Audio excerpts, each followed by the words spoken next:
One of the biggest issues with the Nintendo Switch, especially up here in Canada, is the price of accessories.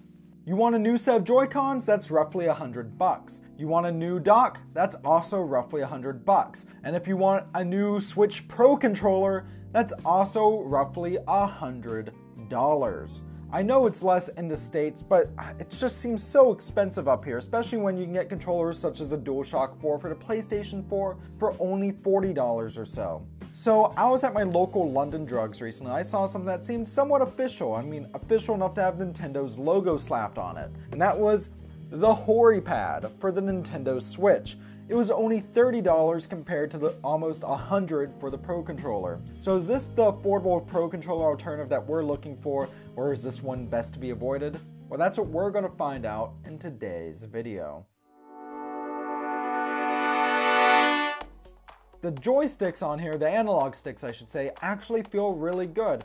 I think I like the ones on the Joy-Cons a little better, but these are a bit bigger and do feel more comfortable in my hands, even if perhaps not as springy. The buttons, however, seem to have a bit more travel. It also has shoulder and trigger buttons, which are done here in the same style as, say, an Xbox One or 360 controller, and they aren't terrible. Now, along with this, we also have a few other buttons. We have the home and capture buttons, along with the start and select buttons, and also a turbo button. I know turbo controls have been standard of third-party controllers for, well, years now, but it's always nice to see that there. But now we get to the biggest drawback here, the D-pad.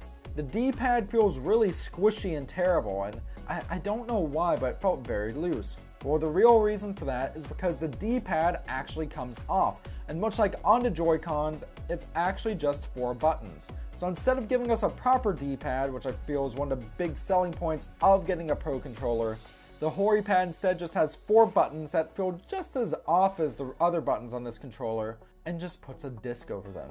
Should also mention as well, the horrible D-pad is not optimal for playing 2D platformers. While that's not a big deal for everyone, as someone who grew up playing these types of games, it just feels wrong to me on so many levels to use the analog sticks. And don't get me wrong, as I said, the analog sticks here are pretty nice feeling. They're decently nice, especially at the price.